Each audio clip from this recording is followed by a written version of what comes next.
Hi everybody, it's the end of the cruise finally.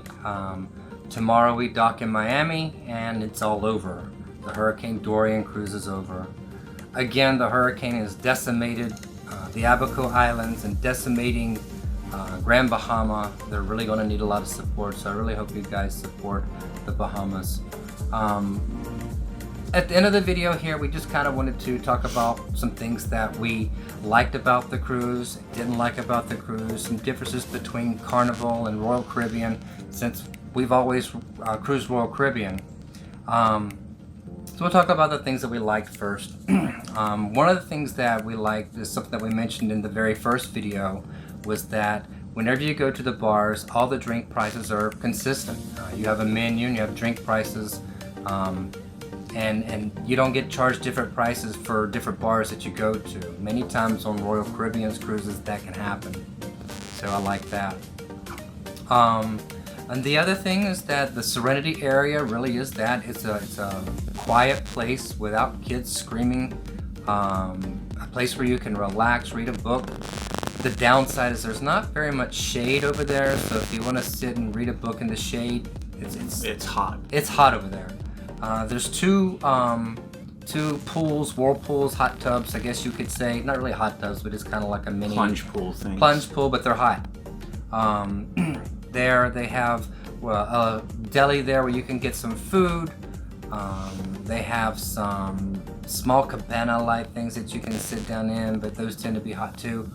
But it's a very nice place to relax, chill out in the evenings. Get away from everybody, watch the sunsets, a perfect place to watch the sunset. Another thing that I like about Carnival cruises is that they have the candy shop. Only on Royal's large ships do they have candy shops, but Carnival has their cherry on top candy shop that has a lot of different snacks if you want to have something besides what's in the buffet area. I like the variety of that. We actually went in there and what did we get? Something by the pound, but we only got a quarter pound of it. Yeah, we got a variety of stuff. The other thing that I liked was Guy's Burger. Guy's Burger is really good compared to Royal Caribbean's hamburgers. Yeah. It's a good burger. They taste like fresh hamburger meat, not the frozen stuff that you get on Royal Caribbean. They have a bar that you can basically put all the toppings on it that you want to, or they can put toppings on it. It's really good. And then the other place was the Iguana Cafe. Is that the name of it? The Mexican Cafe. The Blue Iguana Cafe. The Blue Iguana Cafe. We got taco salads that were really, really good. So I recommend those two places too. I like the outdoor seating that they have there. On Royal Caribbean's ships, they don't really have a lot of fresco seating for you to eat outdoors. And when you're on a cruise, many people want to eat outdoors. And so Carnival actually accommodates that for a good bit. Let's see. The Lido deck. The Lido deck, I like the stadium style of it because it allows for a lot more seating to go around. There also seemed to be a lot less chair saving. You go on Royal, and if you get there after a certain time, it's like all the chairs have been reserved, and you end up having to kind of walk around up on the upper deck trying to find an open seat, but it's usually away from the pool.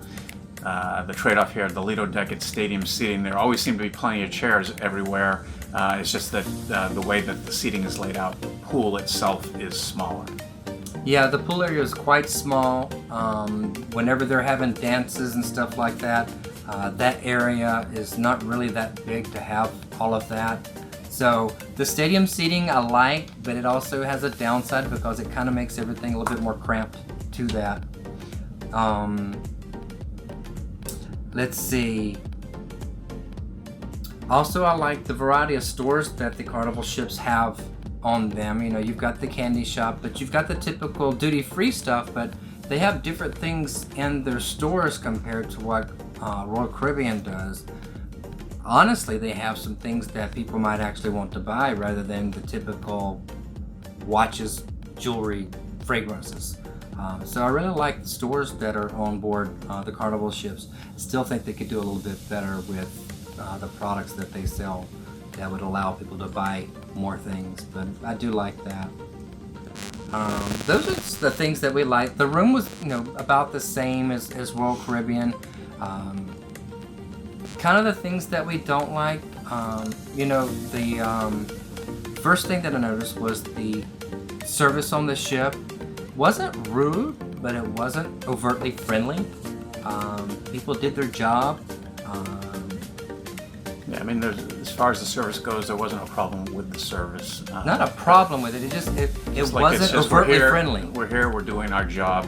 We have a job to do, and when we're done with it, on to the next. And on Royal Caribbean, as soon as you get on the ship, everybody's smiling, everybody's welcoming you. Really makes you excited to be on the ship.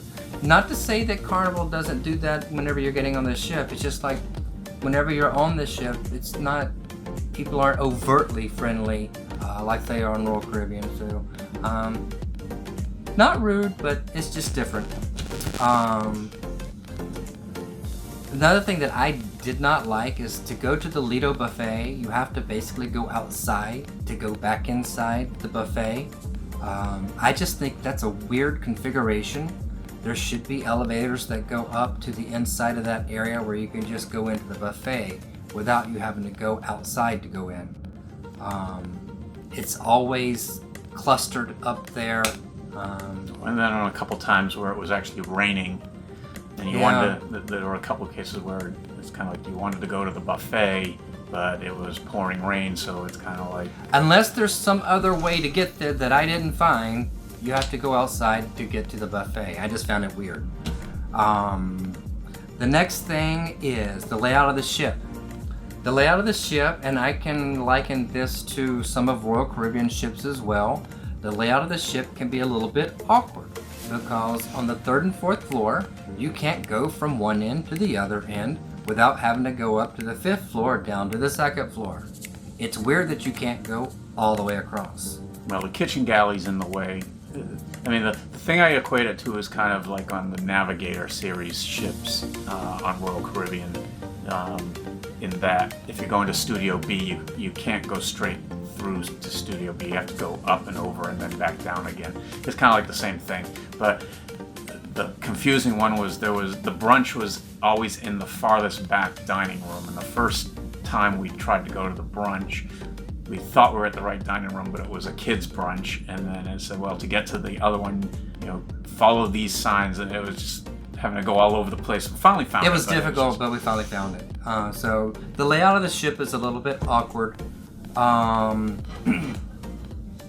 The other thing that I thought was a little bit awkward was going to the gym area. You have to go through a locker room to get there, and that's just kind of strange that you have to go through a locker room to get to the gym. I've never seen on a Royal Caribbean ship that you have to go through a locker room. It's nice that they have a locker room, but it's awkward that you would have to go walk through there just to get to the gym. Yeah, usually, so you can go straight into the gym, and the changing room and showers and stuff like that is a door off on the side that you can go into, usually along with the spa and everything. But this, it was in order to get into the gym, you had to always walk through the men's locker room. I'm not sure if the women had to go through the same thing through a women's changing room or whatever, but it was just awkward. No direct access straight into the gym. Now the gym was really nice. The gym was fine. Fully functioned, fully. You had everything you could ever want to. Yeah, fully equipped. That's the word that I was looking for. Fully equipped. You had everything that you could ever want for the gym. Let's see.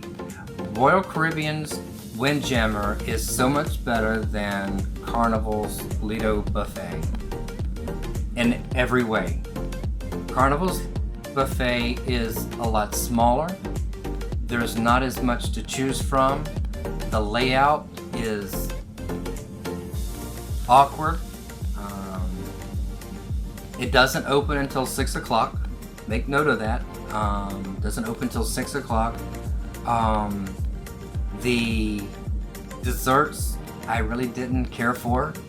I love chocolate. I'm a chocoholic. and they had a peanut butter chocolate square that was neither peanut buttery or chocolatey. And It was brown. It was brown and had a strawberry on it, but just because you put a strawberry on it doesn't make it a dessert. So it was. I took a couple of bites and I threw it away. It was bad. Just really wasn't happy with the desserts at all. The only dessert really that I liked was in the main dining room. They had a chocolate molten lava cake that was really good. And I think you had tiramisu that you liked. It was fine. Yeah, tiramisu wasn't the worst, wasn't the best, but it was fine. I don't expect a ship to have Starbucks style coffee, but I really wish the ship would have drinkable coffee.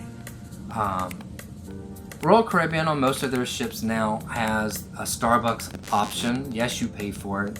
And on Carnival cruise ships, they do have a coffee shop that you can buy coffee. But on Royal Caribbean ships, the coffee's drinkable. It's not great. The coffee in the dining room's fine. The coffee in it's probably Maxwell House or something like that, but it's fine. But Carnival's coffee was not. It's as if the coffee pots hadn't been cleaned thoroughly because it had kind of that burnt coffee oil taste to it. It's just really, really bad. So I really hope that Carnival can do something about that. Maybe they're doing that to make people buy the other coffee. I don't know. We'll try the coffee the next time that you have to pay for, but we didn't try it this time. Overall, it was a great cruise. Yeah. I had a lot of fun. Having the extra entertainment staff on board really made the cruise a lot of fun. They really amped up the piano bar area that we spent a lot of time in one night until about 2 o'clock in the morning. Lexi, of course, was great. And I hope that on our next cruise, we're going on another cruise in a few weeks. Hopefully she's still on board. We'll say hey to her. The cruise was overall a lot of fun. Let's see. Yeah, if you want to party, you can party. If you want to relax, there's space for you to relax. I would say on this itinerary, the party aspect is enhanced. Yeah, it is. A lot of people are here to party for the entire 3 days, and they do.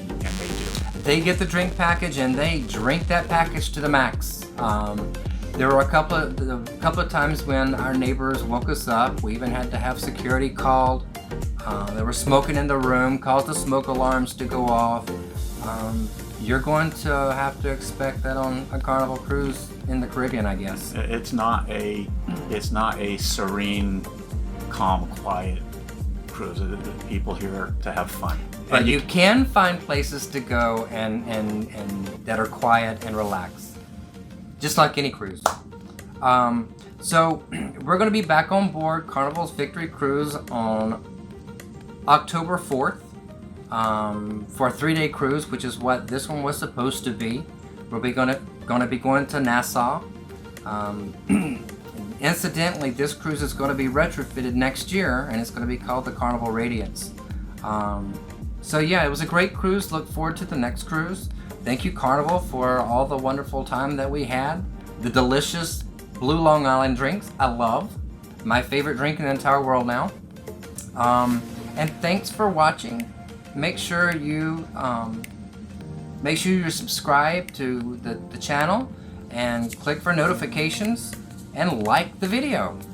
Thank you again for tripping with me, and I'll see you next time with Journey with Josh and Doug.